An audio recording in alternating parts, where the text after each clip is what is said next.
बांके बिहारी लाल की जय। सच्चिदानंद भगवान की जय। राधे राधे भक्तों। सुखदेव जी कहते हैं, राजा परीक्षित, मैंने तुमको रुक्मिणी विवाह का विस्तृत वर्णन सुनाया है। उसके पश्चात भगवान ने 7 अलग अलग और 16,100 एक साथ विवाह कैसे किए मैं तुमको वर्णन सुनाता।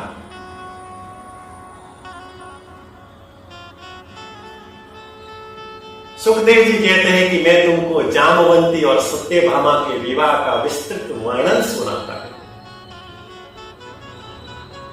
सुखदेव जी कहते हैं, सत्राजितः स्वतन्याम् कृष्णाय प्रीतिकर्मिष स्वमन्तकेन मणिना स्वयमुद्यम्य तत्त्वा। हे राजा परीक्षित, द्वारिका के अंदर सत्रजीत नामक एक राजा रहते थे। वह भगवान सूर्य का उपासक और उनका परम भक्त थे। एक बार भगवान सूर्य नारायण ने सत्यजीत की इस भक्ति से प्रसन्न होकर उनको एक मणि प्रदान की। वो मणि इतनी तेजस्वी, इतनी प्रकाशमान थी, जैसी मणि इस धरती पर किसी अन्य के पास नहीं। कहा जाता है कि वह मणि प्रतिदिन 8 भार सोना प्रदान करती थी। और मनुष्य का स्वभाव होता है, जब उनके पास में किसी ऐसी वस्तु उनके पास हो जो किसी अन्य के पास नहीं, तो हमेशा वो दूसरों को दिखाने का प्रयास करते हैं। और जब कोई दूसरे उस वस्तु के बारे में जब प्रशंसा करते हैं तो उनको बड़ा ही आनंद आता है। बोलिए बांके बिहारी लाल की। तो ये सत्यजीत नामक राजा जहां पे भी जाता, अपने गले के अंदर वो सूर्य की दी गई स्वमंतक मणि को पहन कर जाता। और जो कोई भी स्वमंतक मणि की प्रशंसा करता तो उनको बड़ा आनंद आता, खुशी होती। एक बार की बात है, जब वहां पर एक भरी सभा हुई तो अनेक अलग अलग नगरों के राजा, राजकुमार इत्यादि वहां पर पधारे। और उस सभा के अंदर वो सत्यजीत नामक राजा भी सूर्य की मणि पहनकर आ गए और द्वारकाधीश भी वहां पर आ गए। जब सभा के अंदर, भरी सभा के अंदर अनेक राजा, राजकुमार और प्रसिद्ध गणमान्य व्यक्ति जब उस सत्यजीत के गले में पहनी हुई सूर्य की स्वमंतक मणि को देखकर प्रशंसा करते, तो सत्यजीत नामक राजा के जो आनंद की कोई सीमा नहीं रहती। परंतु द्वारकाधीश उनकी मणि को देखकर प्रसन्न नहीं हुए और ना ही उसकी प्रशंसा की।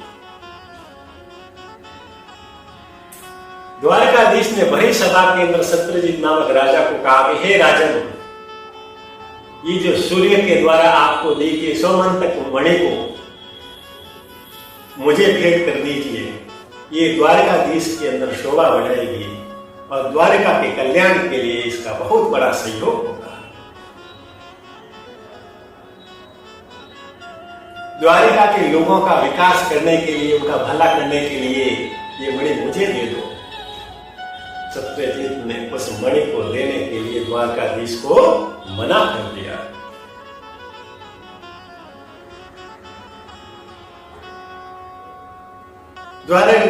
द्वारिकाधीश जानते थे कि अब इस बड़ी सभा के अंदर कुछ कहना उचित नहीं, समय आने पर कहेंगे।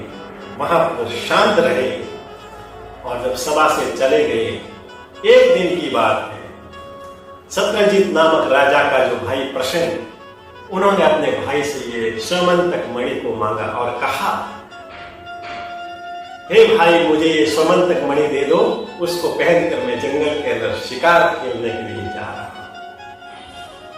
उनके भाई ने अपने भाई प्रसेन को ये मणि प्रदान कर दी।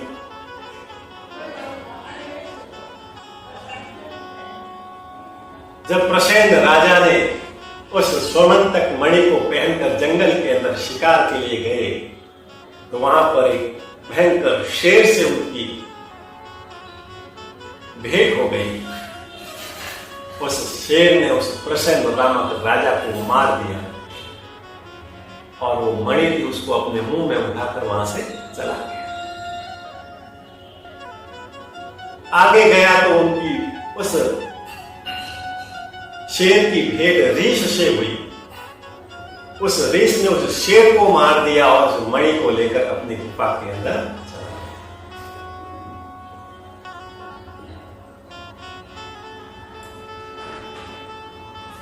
जब प्रसेन के भाई सत्यजीत को यह पता चला कि मेरे भाई की मृत्यु हो गई है, जंगल के अंदर अपने भाई की जो पड़ी मृत शरीर को देखकर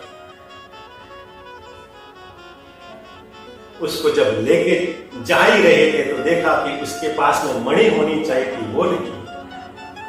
चारों तरफ उस मणि को ढूंढा तो कहीं पर भी मणि नहीं मिली।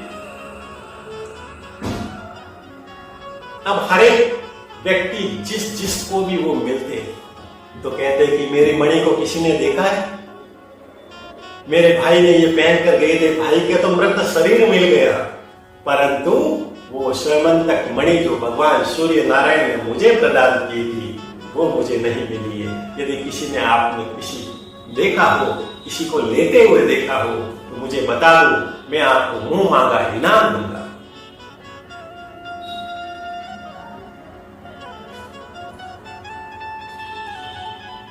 जब भगवान इस धरा पर थे तो सभी भगवान के भक्त नहीं थे, ऐसे भी भक्त थे जो भगवान के विरोधी थे। अब भगवान को कलंकित करने के लिए उनको बहुत बड़ा अवसर मिल गया और सत्यजीत नामक राजा को गलत गलत ये कहने लगे कि हो न हो जो तुम जो मणि की बात अलग अलग लोगों को कह रहे हो, किसने ली है, कहां ली है। तो मुझे तो लगता है कि ये द्वारकाधीश नहीं आपकी इस मणि को चुराया होगा, क्योंकि बलि सभा के अंदर सभी आपकी मणि की प्रशंसा कर रहे थे, लेकिन द्वारकाधीश आपकी इस मणि की प्रशंसा नहीं कर रहे थे। और आपकी मणि को लेने का भी आपको क्या प्रस्ताव दिया था, इस मणि को मुझे दे दो। हो न हो ये मणि केवल वही चुरा सकता है। जब 4-5 लोगों ने इस प्रकार की बात कही तो सत्यजीत ने उन लोगों की बातों को मानकर, उन लोगों की झूठी बातों को सत्य मानकर ये समझ लिया कि हो न हो ये जो मेरी मणि है उसको द्वारकाधीश ने ही चुराया है। अब जहां कहीं भी वह जाता तो यही कहता कि मेरी द्वारकाधीश ने मेरी मणि को चुराया है, द्वारकाधीश चोर है। अरे ये आज का चोर नहीं है, ये तो बचपन से ही चोरी करता है, इसलिए इसकी जो आदत है वो गई नहीं है। ये द्वारकाधीश चोर है, द्वारकाधीश चोर है। जब ऐसी बातें धीरे धीरे द्वारका और द्वारका के महल और महल से द्वारकाधीश के पास में पहुंची, द्वारकाधीश ने मन ही मन के अंदर सोचा कि बचपन में तो मैं माखन चुराता था, उस समय लोग मुझे चोर कहते थे, वो तो बात ठीक है क्योंकि मैं चुराता था, परंतु इस बार मैंने ना कोई इसकी मणि को चुराया है ना ही इसको हाथ लगाया है, और मेरे ऊपर झूठा चोरी का इल्जाम, झूठा चोरी का कलंक, ये मैं सहन नहीं कर सकता। जो किया ही नहीं उसके लिए मैं इस कलंक को सहन क्यों करूं। मेरे ऊपर जो ये चोरी का जो झूठा कलंक लगा है, मैं स्वयं इसको मिटाऊंगा, इसको मिटाना होगा। ऐसा कहते हुए भगवान श्री कृष्ण अपने कुछ सिपाहियों को लेकर उस स्थान पर चले गए जहां पर प्रसेन को मृत शरीर वहां पर मिला था।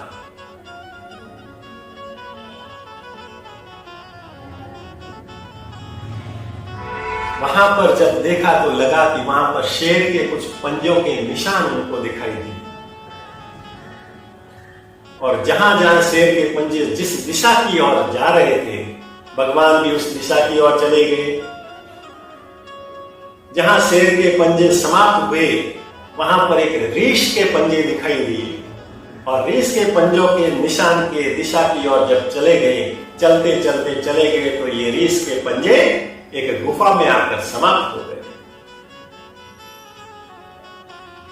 भगवान कृष्ण ने अपने सैनिकों को कहा कि तुम यहीं ठहरो, यदि मैं 12 दिन तक नहीं आऊं तो तुम यहां से चले जाना और द्वारका के अंदर संदेश दे देना। ऐसा कहते हुए भगवान उस गुफा के अंदर प्रवेश कर दिया। बोले बांके बिहारी लाल की। उस गुफा में देखा तो वो श्यमंतक मणि सूर्य के समान प्रकाश तेज में दिव्य चमक रही थी। जब उनको लेने के लिए जैसे ही आगे बढ़े, तो वहां पर ऋक्षराज ऋष उनके सामने खड़ा हो गया। वो कोई ऋष और नहीं, रामायण काल का भगवान राम का परम भक्त ऋक्षराज जामवंत जी थे।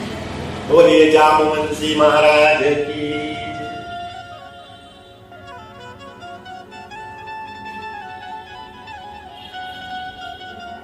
भगवान कृष्ण ने देखा कि उस श्यमंतक मणि को एक सुंदर ऋष की जो छोटा सा बालक कन्या होती है, वो उस मणि के साथ में खेल रही है। लेकिन जामवंती ऋष ने उनको रोक लिया और कहा, कहां जा रहे हो?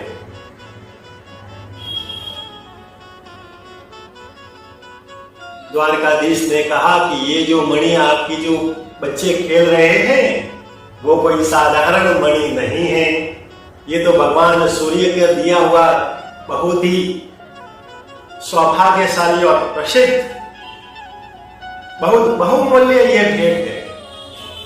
आप ये मुझे दे दो, इसके बदले में आप जो चाहिए, जितना सोना चाहिए, जितनी चांदी चाहिए, जितने हीरे रत्न चाहिए, मैं देने के लिए तैयार हूं। मुझे तो केवल ये मणि मुझे दे दो।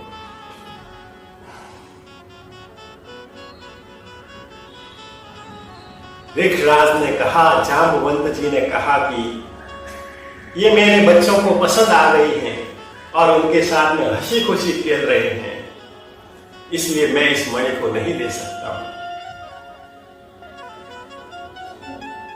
ठाकुर जी ने कहा कि ये केवल खेलने की छोटी सी वस्तु नहीं, ये तो अमूल्य वस्तु है, ये मुझे दे दो। जामवंत जी ने कहा कि तुम ऐसी जिद ही करते हो, ये मणि ही चाहिए तो मुझसे पहले युद्ध करना होगा। यदि तुमने मुझे युद्ध के अंदर हरा दिया तो मैं तुमको ये मणि दे दूंगा। भगवान ने कहा कि यदि तुम युद्ध से ही मुझे देना चाहते हो, युद्ध से ही तुम दोगे, तो युद्ध के लिए मैं तैयार हूं। ऐसा कहते हुए भगवान श्री कृष्ण द्वारिकाधीश और जामवंती ऋक्षराज के बीच में भयंकर युद्ध हुआ। 1, 2, 3, 10, 15, 27 दिन तक अनवरत युद्ध चला, दिन रात युद्ध चला। कभी भगवान ऋक्षराज जामवंत जी को मुष्टिका से लातों से प्रहार कर रहे हैं, तो कभी जामवंती ऋष भगवान द्वारिकाधीश पर लाते मुष्टिका से प्रहार कर रहे हैं। कभी भगवान द्वारकाधीश ऋक्षराज को ऊपर से पटक कर नीचे गिरा रहे हैं, तो कभी ऋष भगवान श्री द्वारिकाधीश को पकड़कर ऊपर से नीचे गिरा रहे हैं। ऐसा करते करते 27 दिन बीत गए। 28 दिन की जब प्रातःकाल हुई, तब भगवान द्वारिकाधीश ने अपनी मुष्टिका का इतना जोरदार, इतना भयंकर जामवंती ऋक्षराज पर प्रहार किया कि ऋक्षराज की पूरी जो शरीर की जो हड्डियां है वो टूटने लगी, थक गए और चक्कर खाकर नीचे गिरने लगे। तभी ऋक्षराज में समझ गए कि ये कोई साधारण इंसान, साधारण मानव नहीं है। ऋक्षराज ने मन ही मन के अंदर सोचा कि इस धरा पर ऐसा कोई बलवान, ऐसा शक्तिशाली योद्धा नहीं जो 27 दिन तक अनवरत मेरे सामने युद्ध करके टिक सके। हो न हो ये कोई और नहीं, केवल ऐसा तो केवल एक ही कर सकते हैं, और वो है मेरे भगवान श्री राम। हो न हो ये कोई और नहीं, ये कोई साधारण मानव नहीं, ये तो मेरे प्रभु श्री राम हैं। उनकी मन की शंका को दूर करने के लिए ऋक्षराज ने जब द्वारकाधीश के सामने दृष्टि डाली तो उनके वक्ष स्थल पर कौस्तुभ नाम की मणि चमक रही और उनके पद चिन्हों पर भगवान के चिन्ह देखकर ये पहचान लिया और विश्वास हो गया कि ये कोई और नहीं, मेरे तो प्रभु श्री राम है। बोलिए मां के बिहारी लाल की। जब पूर्ण रूप से विश्वास हो गया तो ऋक्षराज ने तुरंत युद्ध रोक लिया और कहने लगे कि आप कौन हो, आप अपने असली स्वरूप में आइए, अपना वास्तविक दर्शन दीजिए। जब ऋषि जामवंत जी ने इस प्रकार की बात कही तब भगवान श्री द्वारकाधीश अपने जामवंत जी को दर्शन देने के लिए भगवान श्री राम के रूप में दिव्य रूप के अंदर प्रकट हो गए। बोलिए प्रभु श्री रामचंद्र भगवान की। अपने सामने भगवान श्री राम के अद्भुत दिव्य विलक्षण दर्शन देखकर भगवान के चरणों में गिर गए और क्षमा मांगने लगे। प्रभु मुझे क्षमा कीजिए, प्रभु मुझे क्षमा कीजिए, मैंने आपके ऊपर हाथ उठाया, मैंने आपके ऊपर मुष्टिका और लातों से प्रहार किया, मैंने आपको ऊपर से पटक पटक नीचे गिराया, प्रभु मुझे क्षमा कीजिए, मुझे क्षमा कीजिए, मैं जानता नहीं था कि आप मेरे प्रभु हैं।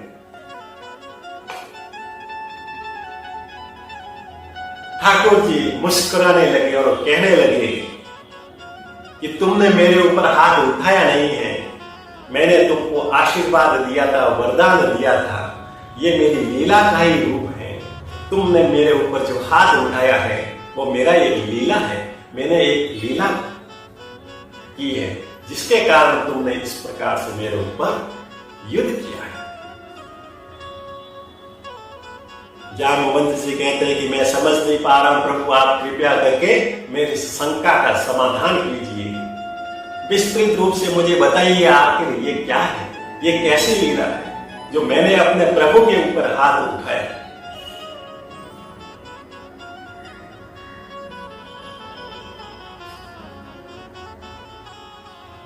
सुखदेव जी कहते हैं कि रामायण काल के अंदर जब भगवान राम ने रावण और रावण के जितने भी साथी थे उनको मारकर लंका के ऊपर जब विजय प्राप्त कर ली तो भगवान राम के जितने भी योद्धा थे, वानर थे, जो उनका साथ दे रहे थे, सभी आनंदित होकर नाचने लगे, गाने लगे और भगवान श्री राम के पास में एक एक आकर उनको प्रशंसा, अपनी प्रशंसा सुनाने लगे।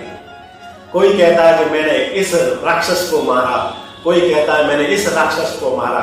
हनुमान जी ने कहा कि मैंने इतने राक्षसों को मारा, अंगद ने कहा मैंने इतने राक्षसों को मारा, सुग्रीव ने कहा मैंने इतने राक्षसों को मारा। ऐसे एक एक करके सभी अपनी प्रशंसा सुना रहे थे, अपनी अपनी योद्धा का जो वर्णन कर रहे थे। भगवान भी मुस्कुरा रहे थे, परंतु जामवंती पास में बैठे बैठे उदास बैठे थे, उदास दिखाई दे रहे थे। जब प्रभु की नजर उस पर पड़ी तो जामवंत जी को कहने लगे, हे जामवंत जी, आज तो खुशी का अवसर है, इस रावण के ऊपर विजय प्राप्त करके सभी आनंदित हो रहे हैं, नाच रहे हैं, सभी के चेहरे के ऊपर मुस्कुराहट है, परंतु आपके चेहरे पर इतनी उदासी क्यों? तो जामवंत जी ने कहा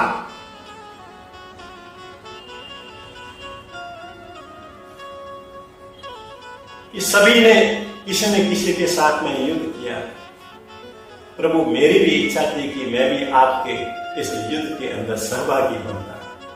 मेरी भी इच्छा थी कि मैं भी किसी अपने समान बलशाली योद्धा के सामने योद्धा के साथ मैं युद्ध करता,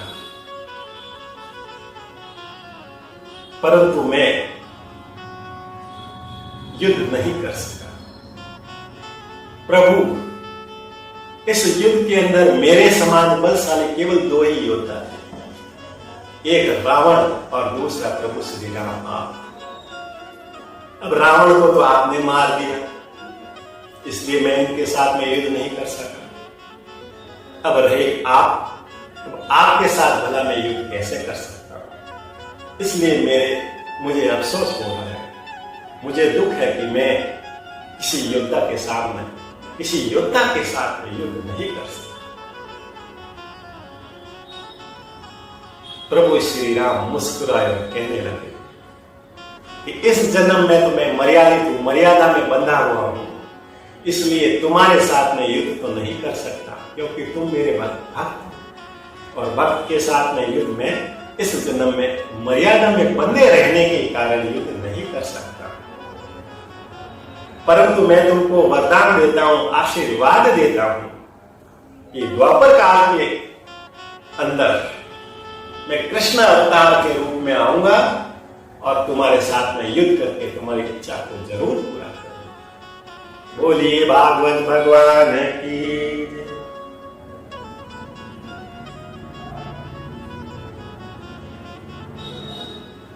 ऐसी बात कही तब जामवंत जी के मन को शांत हुआ।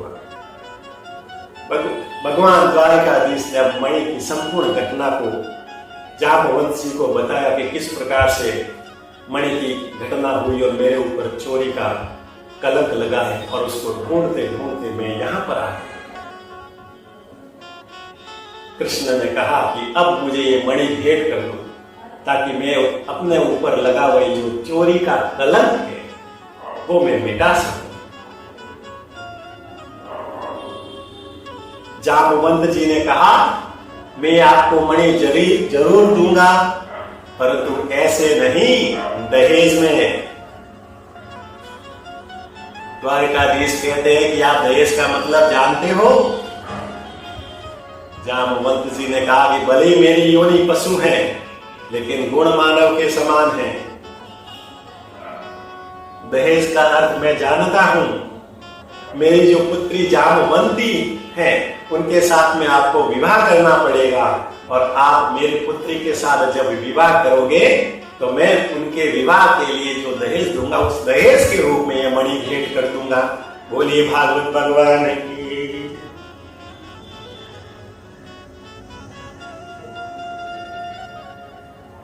द्वारकाधीश ने कहा कि मैं पहले से ही विवाह में बंधा हुआ हूं, मैं आपकी पुत्री के साथ में कैसे विवाह कर सकता हूं? जामवंत जी उदास होकर कहने लगे, मैं जानता हूं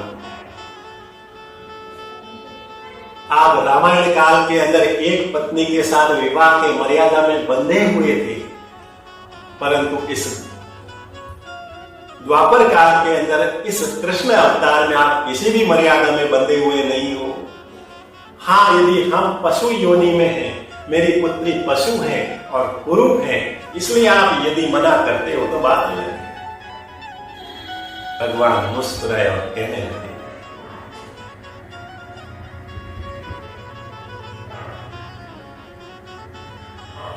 मैंने कभी पशु और मानव के अंदर कभी भेद किया ही नहीं।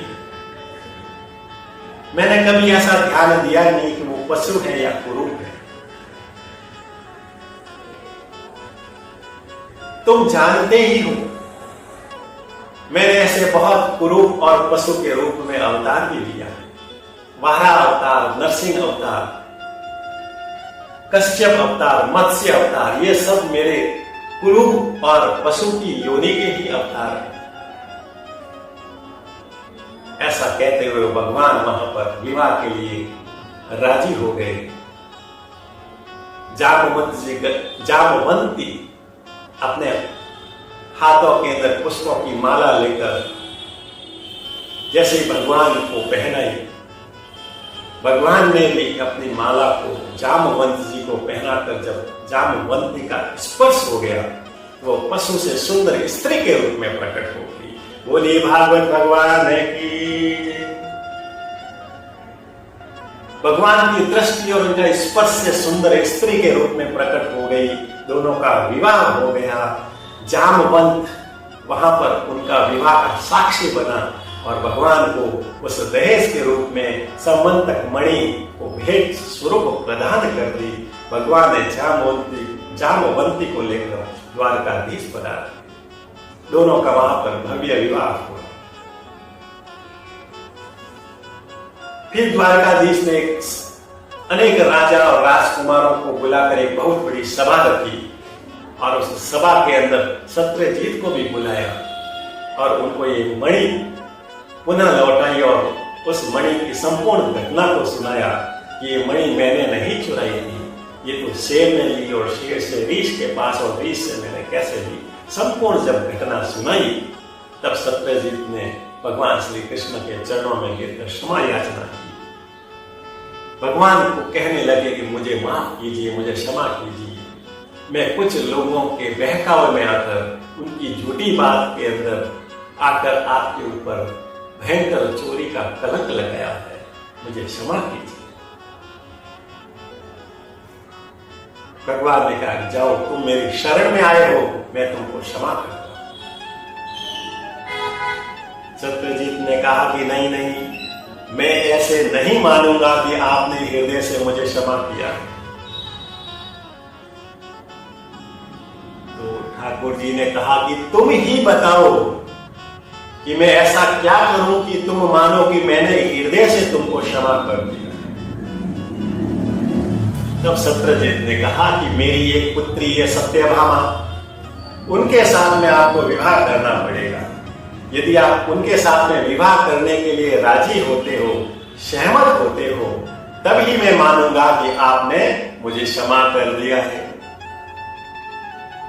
द्वारकाधीश ने कहा कि मैंने पहले से ही दो विवाह कर रखे हैं। सत्यजीत ने कहा कि दो हुए थे, एक और सही।